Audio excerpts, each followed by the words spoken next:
Hello everybody, this is Mystical Gamer signing back in to say welcome to Solasta Early Access, Crown of the Magister. We are going to be doing the campaign of Crown of the Magister in the Early Access version. As always, we will be going with our personal selection of heroes. Artix Krieger is going to be selected as our first character, the Paladin. Brain Bronzebeard going to be selected as our Hill Dwarf Lawkeeper, Cleric of Life. Some of these other characters. Where's my ladies at? Ruzine Rudik, Sylvan Elf Lowlife Ranger.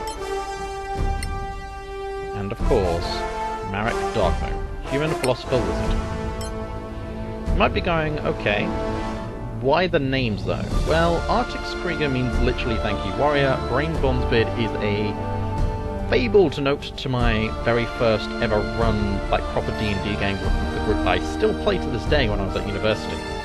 And Brain being the source of and destruction of the world. Ruzine is just the random generated name, but we kind of wanted a range and I couldn't be creative, and Marek Darkmoon is also a personal creation of mine, inspired heavily by the, Mythica series. I love the character, and I just figured I'd put the character in this, especially since I play an iteration of the D&D games. Again, 5e.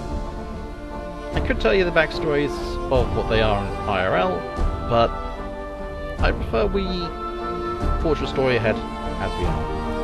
So, the party assembles. Let's enter the game. Adjust the brightness. The brightness will be good enough as it is right now. So, what are we going to be facing? I must admit, I do love the art of this game. And again, this isn't fully complete yet, so this art could be completely different.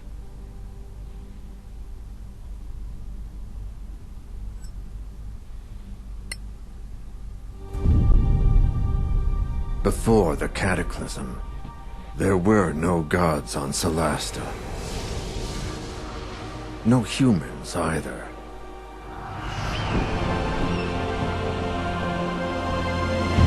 Then, the rift opened.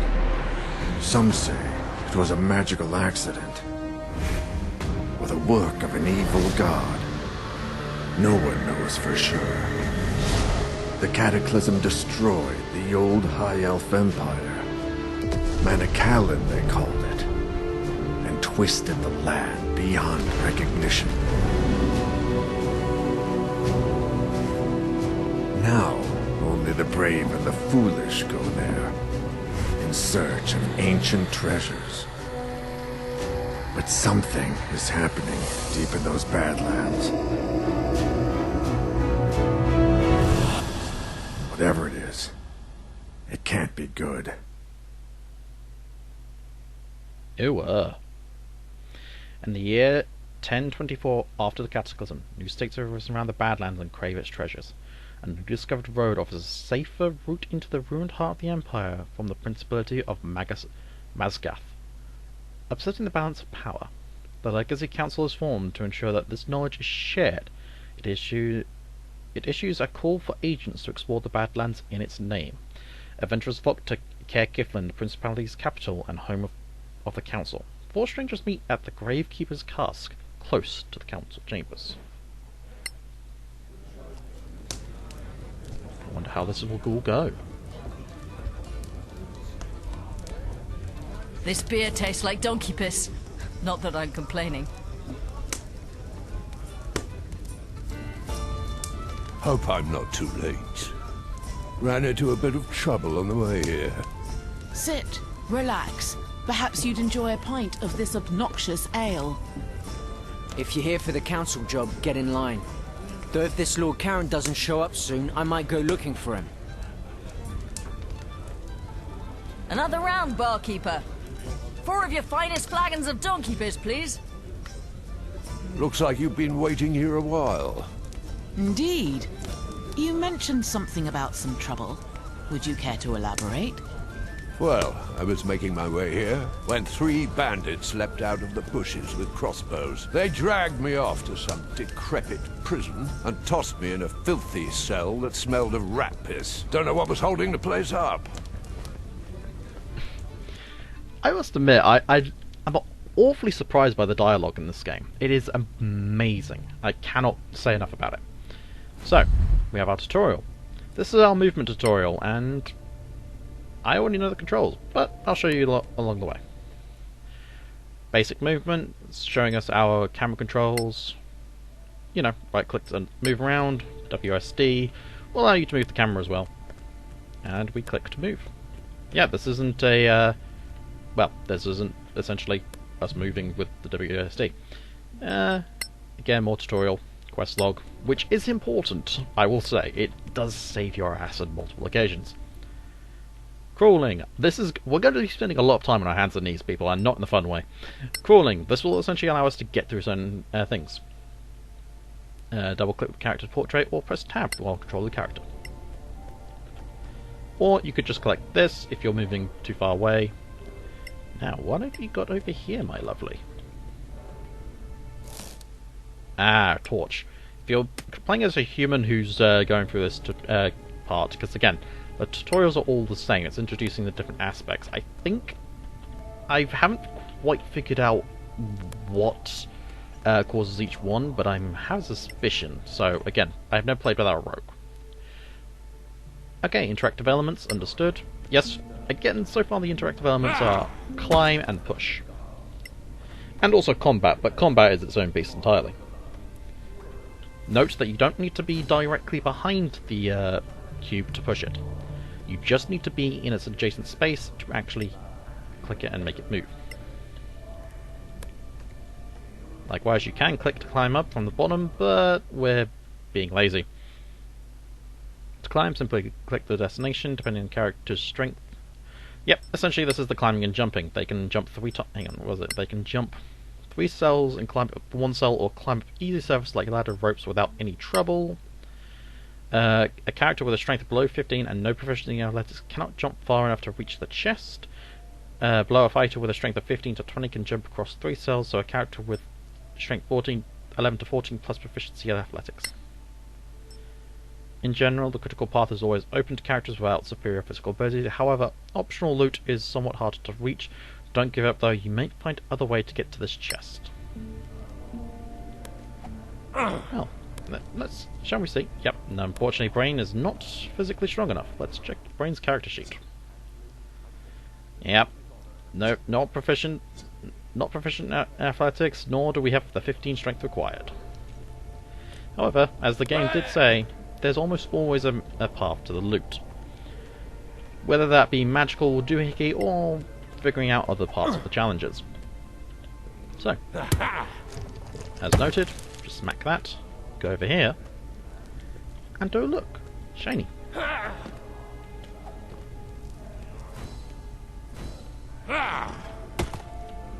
We can now crawl through and collect our loot.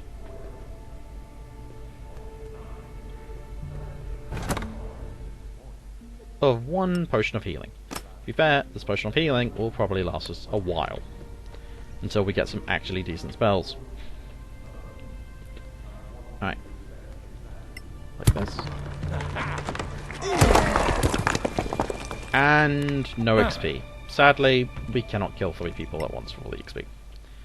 Looting and inventory management. Essentially we can, it will loot and inventory management. Go here. Pick up our shite. And get our warhammer, our shield, our backpack, scale mail, our holy symbol which will allow us to cast spells, and our light crossbow. Though I will point out that we probably won't be using the light crossbow, and as such I will probably switch it out at some point. Also, our healing remedy has been, our healing potion even, potion of healing has been changed for healing remedy. However, before we go anywhere, let's read the craft of the Cure Wounds scroll. Scroll Revivify, and our Lawkeeper badge. So now,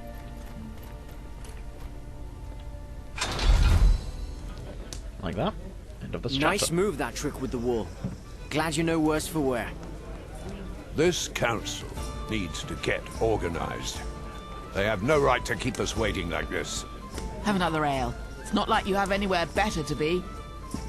Well, let me tell you my story then. I too was accosted on my way here, but I faced my foes head on. So, what are you waiting for? Spit it out, why don't you?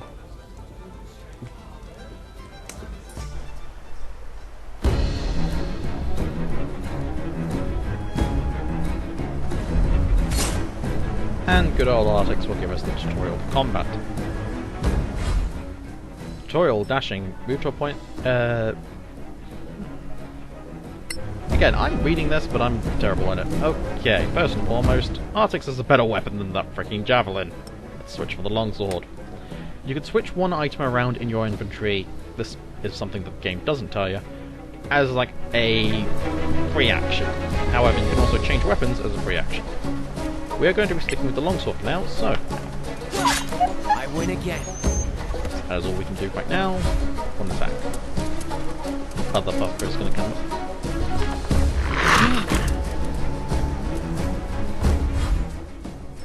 Yep, attacking, so we can understand attacking, dashing, shoving, etc. So, you'll be noticing our AC is 18. I have plans to get Artix's AC pretty damn high. I ain't gonna lie, it's probably gonna get to some level of redonkulous ridiculous. Right, dodging. Allows us to dodge, but essentially we don't really need to in this situation. Artix is plenty strong enough as it is. However, the next lesson is going to be very vitally important, and as such, we're going to get Artix over there real quick. What lesson could this be? Well, once we get over there. A bloody big wolf and disengaging rules. Greyback wolf with 5 HP. Well, 50 HP. Yeah, that thing hits like a freaking truck. Got 50 HP. It's supposed to be a challenge rating medium, but that would kill Artix. Like, outright would kill Artix in this situation. It is designed for us to do this to get the EXP for. What a bunch of namby-pambies. You're lucky you weren't attacked by Sorax. That's right, mate. It's always good to be lucky. The Badlands are thick with them, shape-shifting bastards. Never mind him. He's just another drunk scavenger. Aren't all drunks basically stupid? Sorax might be legend, but orcs are quite real. And not just in the Badlands. I stumbled across a secret settlement right here in the Principality. Bullshit. I travelled here from the east and left the main highway, hoping to save time by traversing the hills. The views were magnificent, but I should have kept my eye on the path, because it gave way beneath my feet, plunging me into Stygian darkness. Oh! That's going to leave a mark.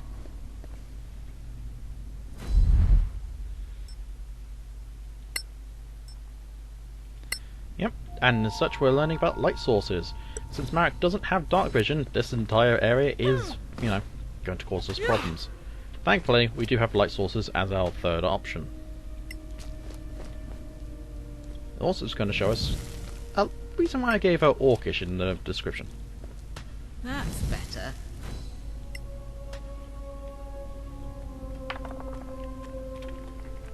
Dirty 20, but An still orc 20. hideout right in the middle of the Principality. How surprising. Let's hope they've eaten recently.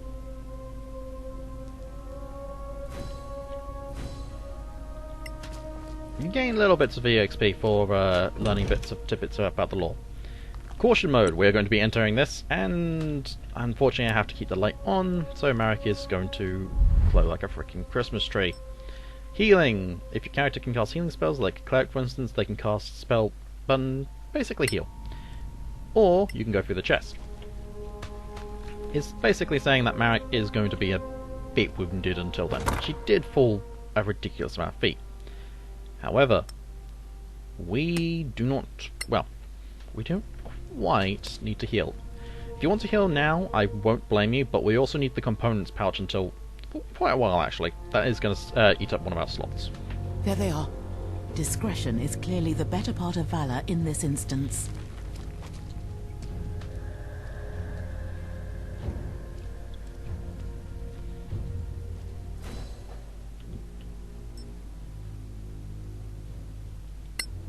Essentially, it's telling us about caution mode. We need to be stealthy here, which means I'm turning out the light.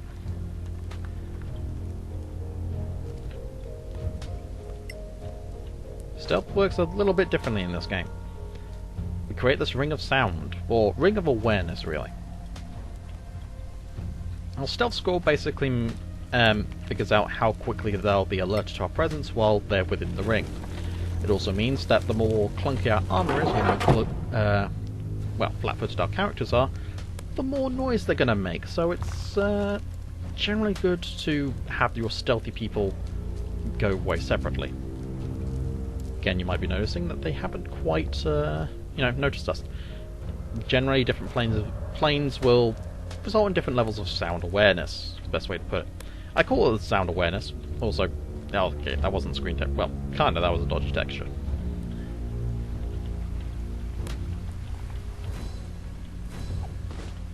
Across the river, basically playing hopscotch.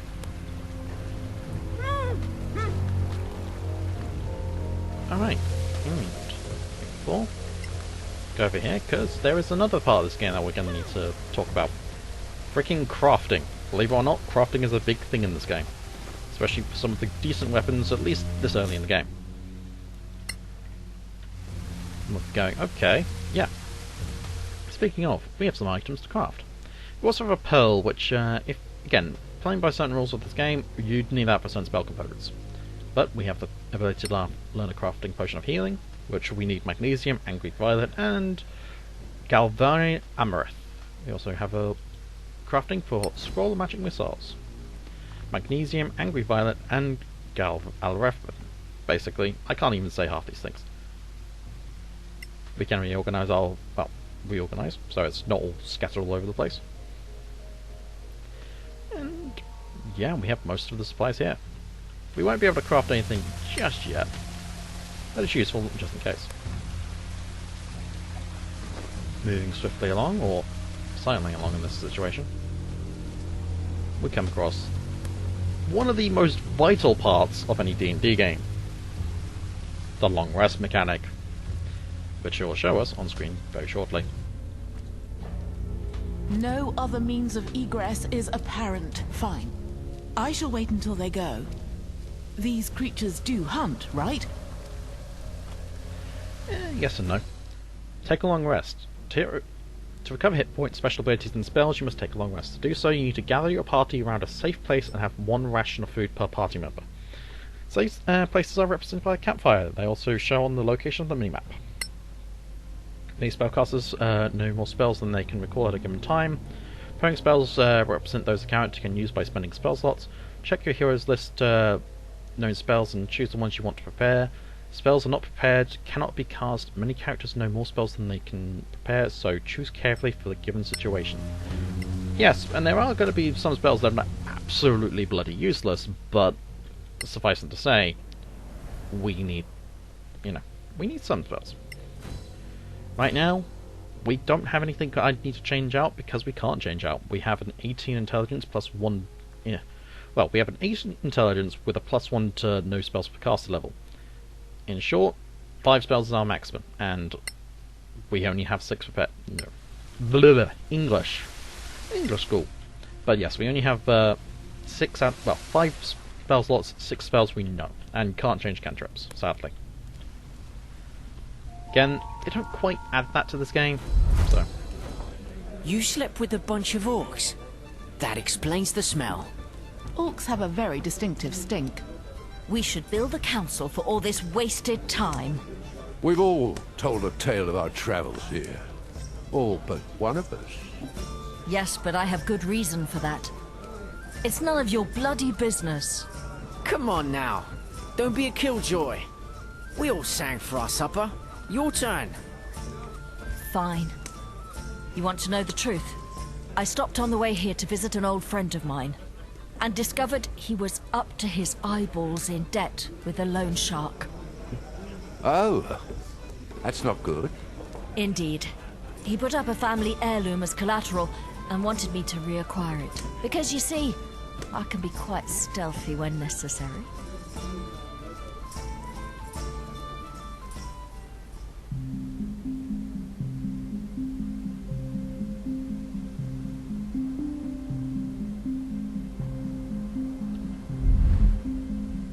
Let's enter caution mode. We are told we are quite stealthy when necessary, and trust me, we're going to need to learn the full power of that stealth. Previous tutorial was mostly us, you know, showing the basics of stealth. Very basics, as in we didn't really need to worry about it.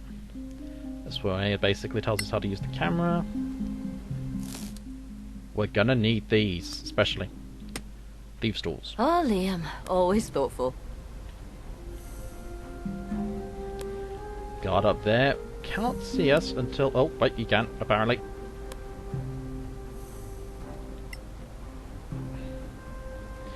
Okay, good to know. Do not... I was actually wrong in that situation. Good to know. Previously they couldn't, but I guess, you know, I'm not as stealthy as I'd like to think. Essentially, if we get caught in this tutorial, it is tutorial over.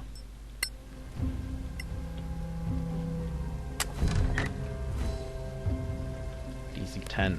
Oof. Imagine rolling really low in this situation. Sleight of hand. We can... Sleight of hand isn't really necessary. I haven't found many uses of it, or situations where it's going to be used. But just in case you want to know how it works.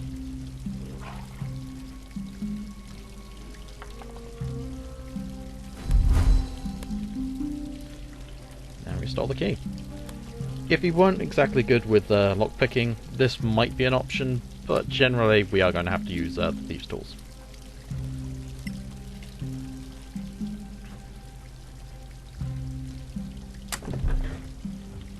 Generally, apparently, but not always.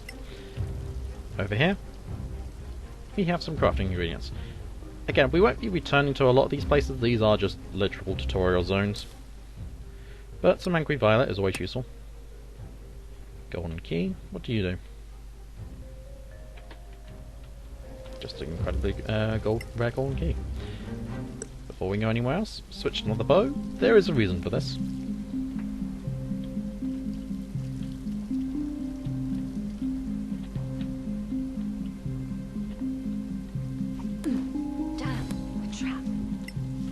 And we learn about traps.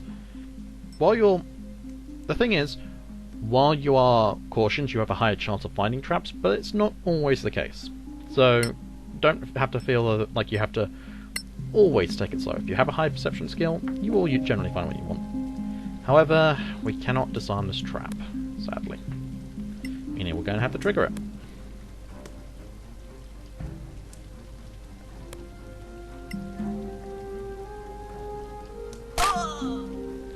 Sadly, that is the situation. If you can't disarm things, you're going to have to trigger them.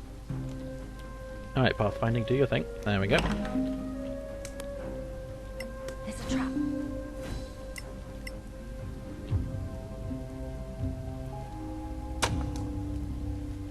Thieves' tools to disarm the trap. Key to open the chest.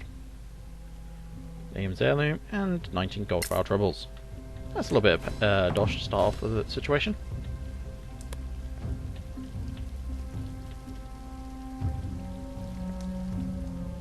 There you are, you filthy crook! You? What? You're drunk. Get out of here before I kill you. Think you scare me?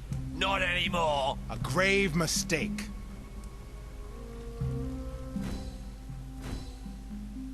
And this is telling us about non-player characters. Basically, if certain characters die, it is game over.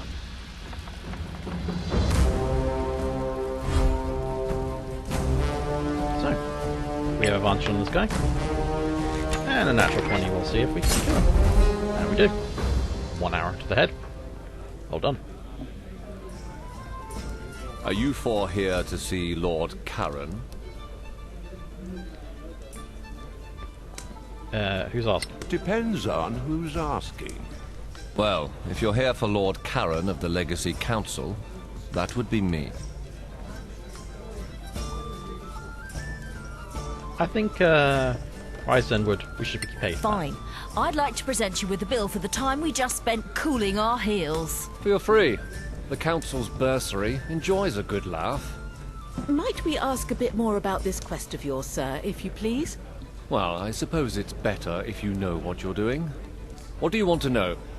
And like that, I think we'll begin this next episode. We'll be getting a bit of lore about the setting, as well as general, ideas for our quest. Well, the starting quest moving forward. This is Mr. Cool Gamer signing out to say, thanks for watching. Don't forget to like, comment, and subscribe, and I'll see you guys next time. Ciao.